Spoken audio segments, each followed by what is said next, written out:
Nós estamos reunidos aqui em nome de Jesus, então em nome de Jesus, Jesus está presente.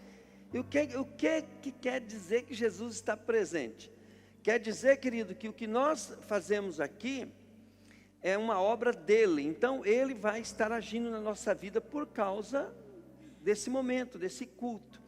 E o que você recebe quando você vem buscar Jesus, você recebe, é como você recebeu um salário. Você recebeu lá na mesa do teu patrão ou no escritório, você recebeu o seu salário, mas esse salário ele vai abençoar a tua vida por completo. Então assim nós na casa de Deus, na presença do Senhor, devemos estar aqui recebendo do Senhor a bênção para que nós possamos viver uma vida gostosa, tranquila, salvo, né? Outra coisa, o Senhor, é ao Senhor que nós servimos, então tudo nós recebemos dele. Até a oportunidade de estar vivo, nós recebemos dele. Mas também, esse mesmo Senhor, ele fez um contrato, né? Toda a sua criação, que não está incluída no contrato dele, estão condenadas. Então todos vão morrer, todos estão condenados para ir para onde vai ser executado o juízo de Deus. Mas nós podemos estar aqui porque nós estamos aceitando o contrato de Deus. Nós estamos aqui por isso. Então você tem que saber que você tem um posicionamento. Esse posicionamento faz com que você tenha o direito agora de ter essas bênçãos do Senhor. Porém, querido, eu tenho que te dizer uma coisa. Tem que mudar toda a tua estrutura. A nossa estrutura, se ela não mudar, nós vamos entender tudo errado. E eu estou vendo os crentes, querido. Eu sou um, né? Que estou lutando. E conforme eu estou lutando e algumas coisas estou vencendo, eu fico olhando os crentes que não querem nem lutar ainda para ter a vida que Deus tem para ele, porque eles estão buscando a Deus de acordo com a estrutura de pensamento deles. A nossa estrutura de pensamento, você tem que entender o seguinte: Jesus ele fala sobre que aquele que ouve a palavra dele é como um homem prudente, que cavou bem fundo, lançou o alicerce sobre a rocha, e ali ele edificou a sua casa. Então, buscar Jesus é como edificar uma casa. Você não pode edificar a casa de Deus na tua vida com bases nas coisas do mundo. E o que quer dizer isso? Quer dizer, querido, que nós estamos buscando a Deus, mas por causa de nós entendermos a palavra de acordo com o nosso entendimento e sujeitamos ela de acordo com o nosso entendimento, a nossa vida vai ficar travada, porque não é aí que está a promessa de Deus. Mas se nós começarmos a buscar, né, uma interpretação sobre os pensamentos e o coração de Deus, nós vamos ter uma grande luta com o nosso eu. Mas nós sabemos que o nosso eu é o nosso inimigo e nós vamos começar a sacrificar. Esse sacrifício não é um sacrifício assim, ruim. Ele é como se você estivesse destruindo fortalezas. 2 Coríntios capítulo 10, versículo 4 diz assim, que as nossas armas, elas não são as armas desse mundo, mas elas são poderosas em Deus para destruir fortalezas. Daí fala sofisma e tudo que se levanta contra o conhecimento de Deus. Então eu vejo muito crente que por causa dele não gostar, dele não querer, ele não gosta de algumas coisas, ele não quer algumas coisas, ele não aceita algumas coisas, ele não tolera algumas coisas, mas é tudo porque ele não entende o porquê das coisas. Né? Uma pessoa, às vezes, ela é antipática, ela não entende que ela precisa ser simpática. Mas aí por que ela acha que ela sendo antipática, ela está certa? Ela começa a achar que está certa. Porque às vezes ela vê, né, o pastor brabo, o pastor coisa assim, ela fala, o pastor também é brabo e tal. Então ela começa a ser uma pessoa dura, né? Não é, querido, é que você tem que ser duro entende? Diante de uma luta, mas você precisa ser simpático em outra circunstância. Por exemplo, não gosto de uma situação, eu vou ser antipático àquilo? Não, eu vou ser antipático, querido, diante de circunstância com as pessoas, ou por meio das pessoas, através das pessoas, ou em cima das pessoas, mas eu vou ser antipático, agressivo, por causa de propósito, não pode ser por causa de coisas pessoais, entende? Eu vou ser misericordioso, né, com aquilo que, quando há o ambiente da misericórdia, mas eu vou ser rigoroso quando há dureza de coração, quando as pessoas não querem aprender a ver, quando elas estão atrapalhando o propósito de Deus. Então a regra, não existe a regra, existe o propósito. E é aí que eu quero chegar. Como que você vai ter discernimento de você mudar a tua vida? Você precisa entender o plano de Deus. Você precisa entender os propósitos de Deus. Porque tudo aquilo que você quiser aprender de certo, você vai errar. Porque nós lutamos por propósitos, sonhos, planos. Deus tem um sonho, Deus tem um plano, tua vida tem que ser edificada nisso. E aí, querido, você vai ver que tem hora que Jesus era agressivo, tinha hora que Jesus era muito amoroso, tinha hora que Jesus era misericordioso, tinha hora que ele jogava maldição, né? Jesus errou? Não, porque você tem que ver o contexto do propósito, do sonho. Pegaram? Você vai vamos supor assim, nós vamos fazer uma festa aqui. Vamos fazer uma festa. Aí naquela festa tem horário. Tem horário. Naquela festa tem um programa. Aí as pessoas que estão ajudando a festa começam a demorar, a não cumprir, a fazer coisa errada. Aí você começa, gente, aqui, a pessoa fala, pô, o pastor fala que a gente tem que ser amoroso, simpático, ele está bravo, está dando bronca na gente. Ô filho, então Deus vai tratar a gente assim. Então você vai colher o que você planta, e o julgamento será estabelecido pelo propósito. Aí o que acontece? As pessoas estão perdidas. Os crentes, queridos, estão perdidos, porque cada um está buscando a Deus de acordo com a sua estrutura e com os seus propósitos. Nós temos que estabelecer qual é o lugar do propósito de Deus. Aí, querido, tudo que nós vamos aprender agora, é ferramenta para você aprender a lidar com os propósitos. Não pode ser uma regra a qual você vai usar em toda situação. Você tem que entender que em cada propósito, o propósito é cumprir aquela missão e terminar aquele trabalho e fazer bem feito para agradar aquele que te chamou. Esta é a razão, querido, da vida das pessoas está totalmente destruída, totalmente arrasada. As pessoas estão colocando os propósitos delas, os valores dela, os sonhos dela, acima do de Deus. Bom, aí já não tem mais nem chance. Quando ela coloca os sonhos e os propósitos de Deus, ela precisa ser uma pessoa esperta. Eu já fiz várias construções e todas elas quase sem dinheiro. Então eu lembro de muitas calçadas, de muitos pisos que eu concretei, e eu via, né, que os pedreiros que trabalhavam por dia, eles iam lá, o que eles queriam é enrolar até acabar o dia, porque daí eles ganharam deles. Eu ganhando por dia, eu ganhando nada, eu olhava aquilo lá e falava assim, fazia um planejamento para começar e terminar aquilo. Diga comigo, terminar. Acabar aquele serviço, para não poder mais ter aquele problema. Daí eu posso partir para a próxima bênção. Então as pessoas, elas começam a ficar, elas não pegam foco, e aí elas começam a se arrebentar inteirinha. Então lá no meu trabalho mesmo, eu sempre explico para o pessoal, gente, tem que produzir, tem que... Por quê? Porque se eles não estiverem produzindo, eles não sabem, mas eles estão roubando a empresa, roubando o patrão. Quando a pessoa sai e ela não pega aquela missão e faz o mais rápido possível, coisa assim, ela está roubando. Por quê? Porque ela está tomando tempo do patrão que está pagando ela.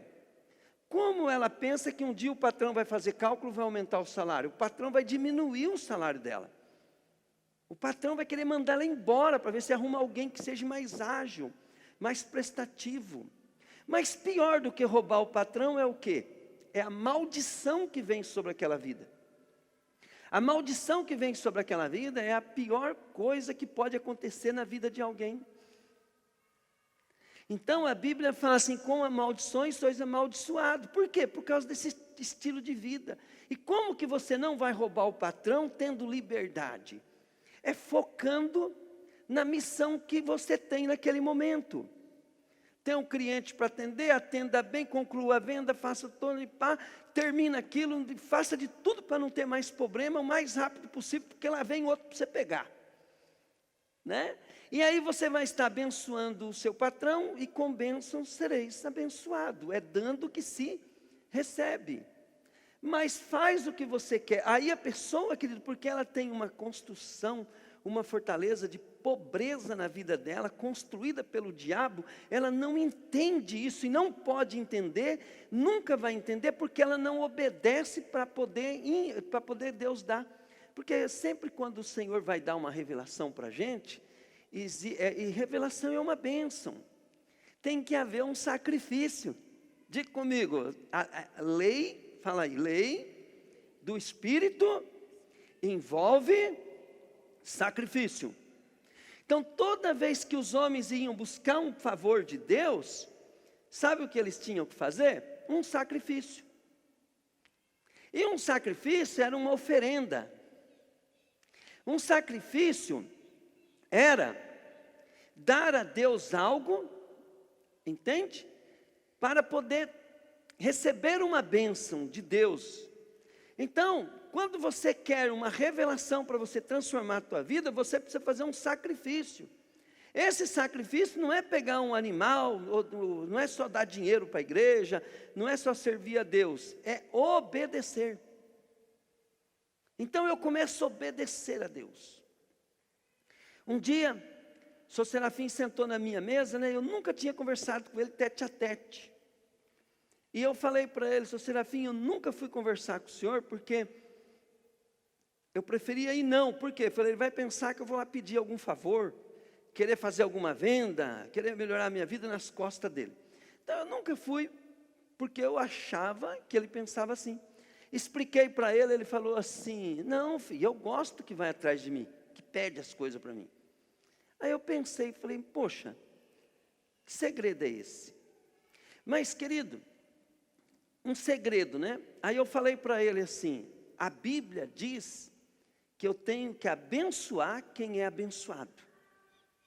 A Bíblia diz que eu tenho que abençoar quem é abençoado. Diga comigo aí, fala comigo, a Bíblia diz que eu tenho que abençoar quem é abençoado, fala aí. Olha bem, porque se uma pessoa é abençoado, ninguém é abençoado à toa. Se a pessoa for abençoada em alguma área, ela é abençoada e ela é fonte de bênção. E o Senhor disse assim para Abraão, eu amaldiçoarei quem te amaldiçoar, e abençoarei quem te abençoar. E nós temos uma ideia, o seguinte, né? Oh, o patrão é rico, o patrão não sei o quê, papai, você vai no patrão, e ferra o patrão e fica se vendo de vítima.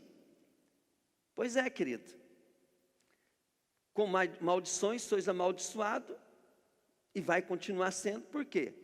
Porque você não vai numa pessoa que é maior do que você para receber bênção, você vai para abençoar ela. Porque quando você abençoa quem é abençoado, Deus vai te abençoar. A Bíblia, ela ensina, querido, que quando você vai diante de um rei, de um patrão, você vai para honrar, leva presente até para ele, honra ele. Mas, quando as pessoas fazem isso, eles fazem como uma catinga, né? Não, eu vou lá, abençoo o meu patrão, daí eu vou receber bênção. Não é assim que funcionam as coisas. Você está buscando outra estrutura demoníaca. Essas coisas, elas acontecem naturalmente, de uma maneira que você faz por causa de Jesus, por causa do reino de Deus, por causa do mundo espiritual. Se você estiver fazendo, obedecendo a palavra por objeto de troca, não vai funcionar também. Muitos crentes são decepcionados por causa disso. Deus não quer que nós sejamos pessoas que vêm e fazem uma coisa e agora estou abençoado, agora estou abençoado. Não é nada disso. Por quê? Porque todo feito, ele é paliativo quando ele não é uma natureza. Pegaram? Eu posso pendurar, entende? Uma penca de laranja num cacho de banana. Mas jamais aquela caixa de laranja vai prosperar naquele pé de banana. Então, você não pode ficar querendo fazer coisas para ser abençoado. Você tem que ser uma pessoa que abençoa. Você tem que ser uma pessoa, querido, que entenda que isso não é porque eu faço, é porque eu estou buscando uma transformação de vida. Preste bem atenção. Você pega e é uma pessoa meia fechada, antipática. Você já viu mulher antipática quando vai ficando velha, como é que fica? Quando é uma menina nova, ela é antipática, mas até bonitinho. Até vai. Mas vai ficando meia velha, pega seus 40, 50 anos, fica uma velha rabugenta que dá desgosto de ficar perto. O homem é a mesma coisa. Ele, quando é novo, ele é metido, exibido, e ele não é simpático, ele não é uma pessoa produtiva, ele não é abençoador, ele não é uma pessoa querida do patrão. Querido, você tem que ser querido do patrão, querido do pastor, querido do prefeito, querido até do teu inimigo. Até o teu inimigo tem que gostar de você. Só você sendo um querido do teu inimigo, é que o inimigo vai falar assim, mas eu sou ruim mesmo, hein? Porque o cara é bom e eu não gosto dele. A única maneira de você abençoar aquele seu inimigo é você sendo um querido dele. Agora, olha bem, quando você tem uma circunstância que você fica querido e deixando os outros te passando a perna e você não produz nada e você é uma desgraça para todo mundo, aí o que a pessoa vai falar? A pessoa não vai ver que você é um querido porque você é bonzinho. A pessoa vai ver que você é um trouxa, um tonto, um bobo, um otário. E vai, tudo quanto é coisa ruim. Então você tem que ser uma pessoa querida, mas determinada, valente, que seja lutador, seja abençoador, né? E nós não precisamos ser ricos para isso. Eu lembro que quando eu me converti, então tinha uma família que morava vizinho do Crésio, e o senhor já até faleceu, né? Mas ele fizeram uma coisa com ele lá que não podia ter feito. Descarregaram uma carreta de areia que estava uns 15 metros cúbicos de areia bem no meio da rua, bem na calçada dele. E é um lugar que a enxurrada passa forte, né? Querido, eu vi aquilo lá, eu fiquei imaginando, se essa areia fosse minha, eu vou perder tudo. Aí o que eu fiz? Falei para o Crésio, nós temos que ajudar seu vizinho aí. Querido, nós arrumamos 2 carrinhos, uma pá e pau. Carregamos tudo para o fundo do quintal do homem onde ele ia construir a areia, né? Sabe o que o homem fez com nós? Não falou nem obrigado. Ele não chegou a nós e falou, obrigado por vocês terem feito. Nem isso ele falou. Nem a mulher dele. Eu não lembro de ninguém ter falado nem obrigado. Eu não recebi nem obrigado. Mas deixa eu falar uma coisa para você. Nós fizemos para quem? Ele falando obrigado ou não, sendo antipático ou não, eu ia fazer aquilo de qualquer jeito. E não ia fazer isso para ele, eu ia fazer para qualquer um. Entende? Porque a natureza minha era daquele jeito. Minha natureza já era daquele jeito. Então, por quê? O que custava eu fazer? Eu não estava fazendo nada, né? Então eu ia ficar em casa folgado e vendo a areia do homem. E tem crente ainda, desgraçado, que ele vê um negócio dele, depois ele vê a areia do homem embora, sabe o que ele faz? Ele fica feliz. Né? Foi toda a areia do cara embora. Fica uma alegria, uma felicidade. Para onde vai? Né? Se o caminho que conduz à vida é bênção. Agora, uma coisa que eu quero falar para vocês hoje é o plano de Deus. Sem você entrar no plano de Deus, você não pode chegar a lugar nenhum. E qual que é o principal plano de Deus nessa vida? Se você não pôr ele na tua vida como prioritário, mas prioritário mesmo, você não vai santificar nada que é teu. Eu vou dar um exemplo do dízimo. Por que que o dízimo, ele não pode ser o que sobra? O dízimo tem que ser 10% do que você ganha, não do que sobra. Né? Tem gente que pensa que não, pastor, sabe por que eu não dei dízimo? Porque não sobrou.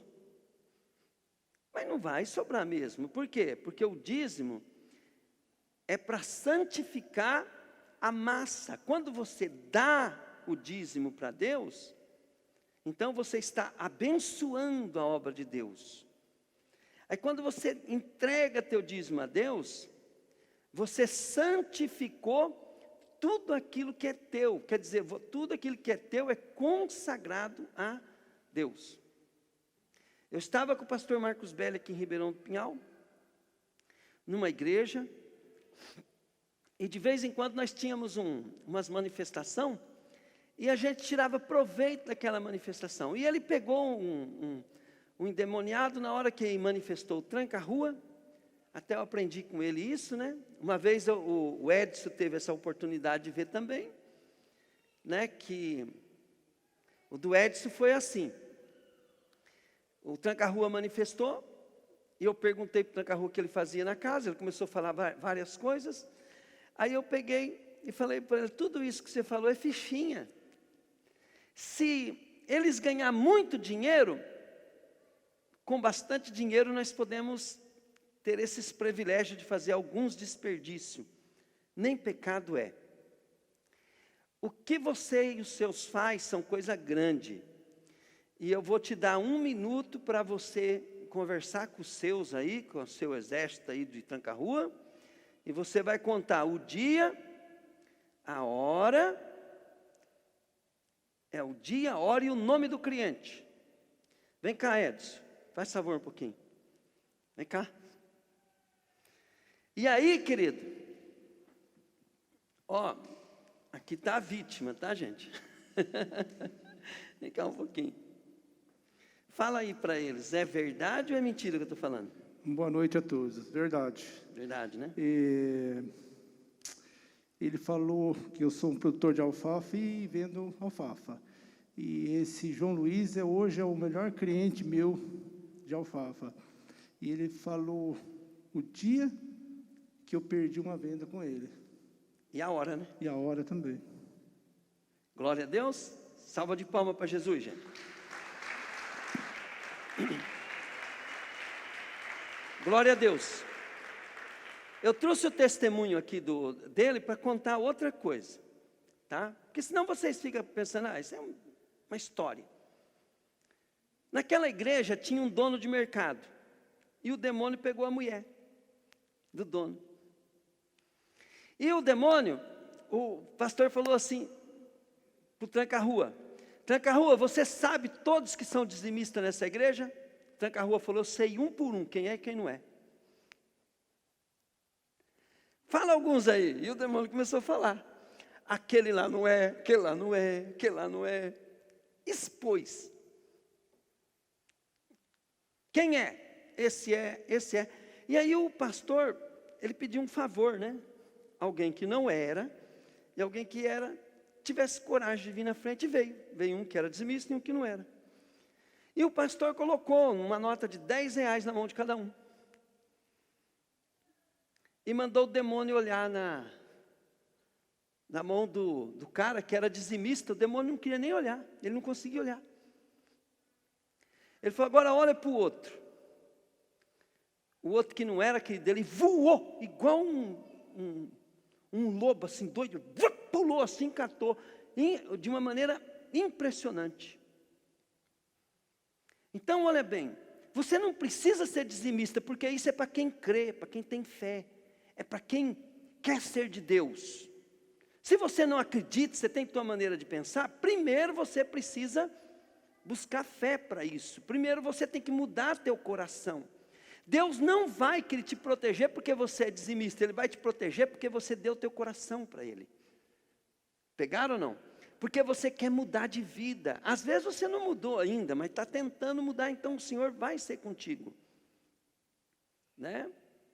O Edson depois ele contou, foi lá e falou para mim, pastor, verdade, nesse dia o homem ligou para mim, do nada, desfez uma viagem de alfafa. Ele falou, mas depois, né, o que conquistou o cliente depois disso, e é um dos melhores clientes dele. Então, o diabo ele vem senão para matar, roubar e destruir. O que eu quero dizer com isso? Não, se você não mudar, querido, não mudar, não começar a pensar as coisas do jeito que é de verdade, e a verdade é Jesus, e Jesus é sua palavra, Jesus é seus sonhos, seus propósitos, você não pôr isso em primeiro lugar, você não vai ter discernimento dessas coisas.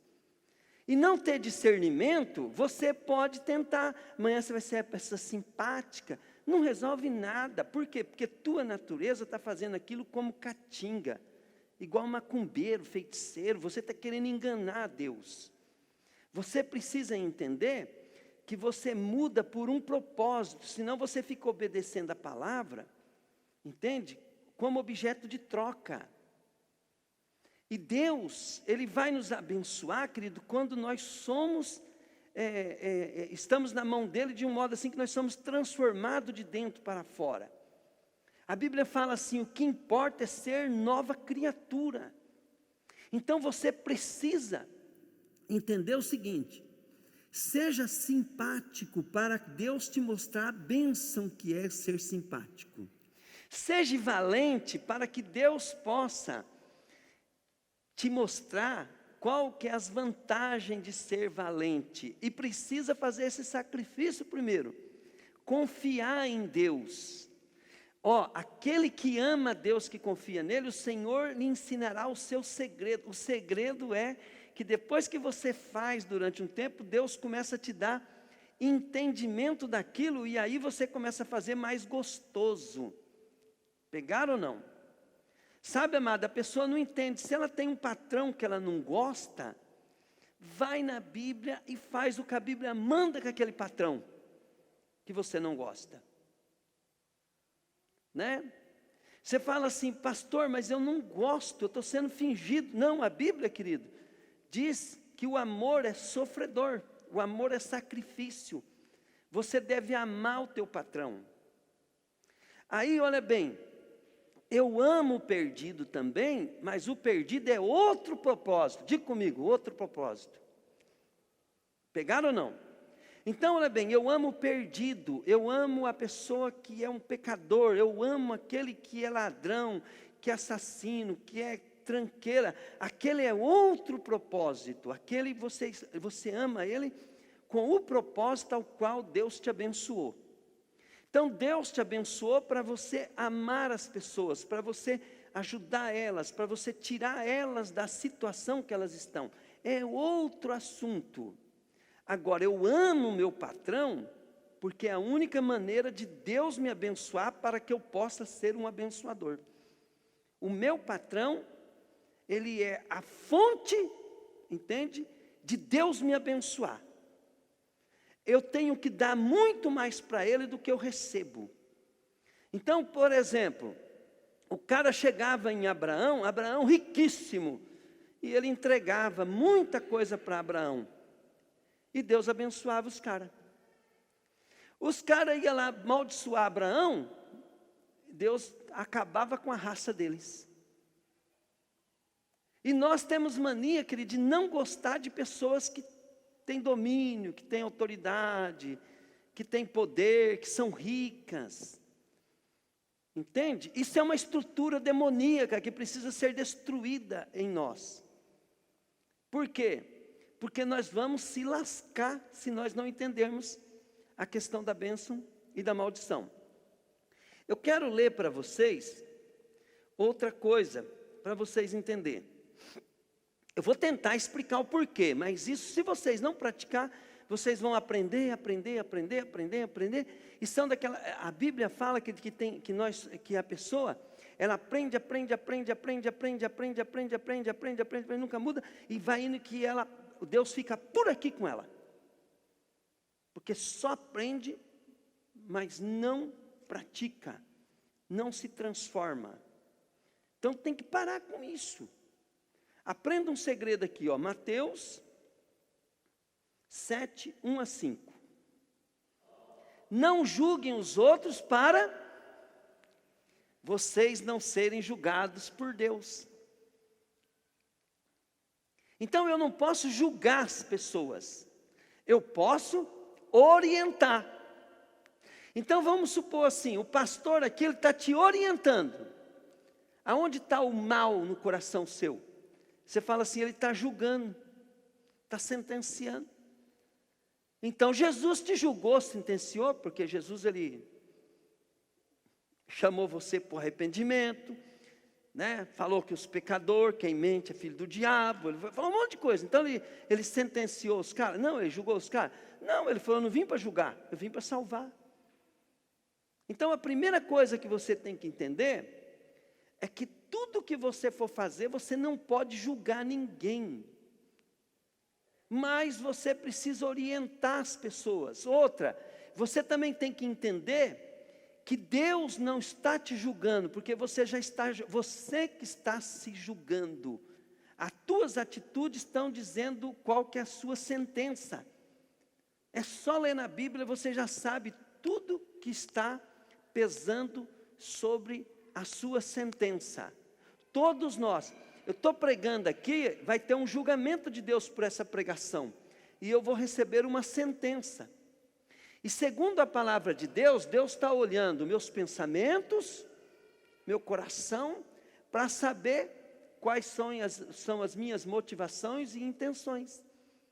Essa motivação e essa intenção é que vai dar a base sobre aquilo que eu estou falando, para Deus julgar o que eu estou falando. Então vamos supor assim, vem um cara, ele fala uma palavra com a intenção de acabar com a tua vida. Vem outro, pode falar a mesma palavra, mas para salvar a sua vida. Vai depender de quem? Né? Vai depender de você.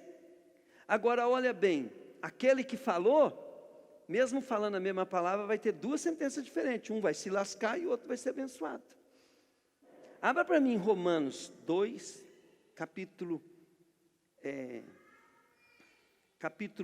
acho que é versículo 1 e 2, vamos lá. Ó, meu amigo, não importa quem você seja, não tem desculpa. Ó, não importa quem você seja, não tem desculpa. Quando julga os outros, pois quando você os julga, mas faz as mesmas coisas que eles fazem, você está condenando a você mesmo. Então Jesus disse, não julgue para não ser julgado. Agora volta lá para mim em Mateus 7, 1. Não julgue os outros para que vocês não sejam julgados por Deus. Vamos lá. Porque Deus julgará vocês do mesmo modo que vocês julgarem os outros. E usará com vocês a mesma medida com que vocês usarem para medir os outros. Porque é que vocês vê o cisco que está no olho do seu irmão e não repara na trave de madeira que está no seu próprio olho. Vamos lá. Como é que você pode dizer ao seu irmão, me deixa tirar esse cisco do seu olho, quando você está com uma trave no seu próprio olho? Hipócrita, primeiro tire a trave que está no seu olho, e então poderá ver bem para tirar o cisco que está no olho do seu irmão. Quer dizer, o que Jesus está fazendo aqui?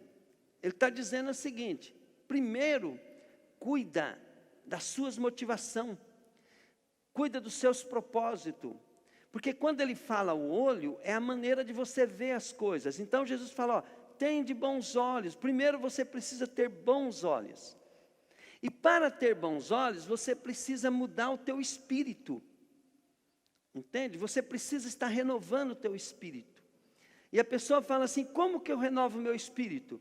O espírito, querido, é a razão que você vive na terra. Esquece a tua razão e comece a buscar a razão de Jesus. Quando Jesus fala assim, eu sou o caminho, a verdade e a vida, e ninguém vem ao Pai a não ser por mim. Então, quando ele fala que ele é a luz do mundo, então quando você volta para Jesus, você tem que começar a buscar os motivos dele, os motivos de Deus, os propósitos dele. E aí você começa a interpretar as coisas de acordo com um novo entendimento. E você se torna uma nova pessoa. E você vai evitar as coisas que dão sentenças negativas para a tua vida. As coisas que te condenam a ter uma vida amaldiçoada. Uma coisa que você precisa entender: quando alguém entra numa igreja e entra endemoniado, o demônio vai se manifestar aqui dentro. Por quê? Porque o inimigo vai mexer nela. É normal uma pessoa, querida, entrar aqui dentro e passar mal, querer sair, voar daqui. Por quê? Porque o que está nela não é de Deus. Tem que puxar o carro. Então, como o demônio ele não quer largar o cavalo, vocês sabiam que quando um demônio ele abandona o corpo, ele apanha dos anjos, tem que sair. E na hora que ele sai, o chefe deles bate neles também. Porque eles perderam o corpo ao qual eles podiam fazer a obra na terra. Mas uma coisa bem interessante, é que muitas vezes, a gente fazendo libertação, o demônio falou, depois que ele tinha sido vencido, ele falou assim, ó, eu vou sair, mas vou ficar lá fora. E volto já. Daqui a pouco eu estou de volta. E querido, e é verdade. Então, o demônio ele sai. Entende? Daqui a pouco ele volta. Por quê? Porque a casa é dele. Aquela pessoa confessou Jesus, fez um momento, então naquele momento o diabo tem que sair. Mas ele não precisa ficar preocupado, porque ele pode voltar. Porque aquela pessoa não mudou a motivação, a razão dela. E não é só os demônios, a maldição também. Você num momento aqui pode ser abençoado por uma unção, receber umas promessas, e você está abençoado. E a maldição saiu, igual aquele demônio, a maldição também saiu.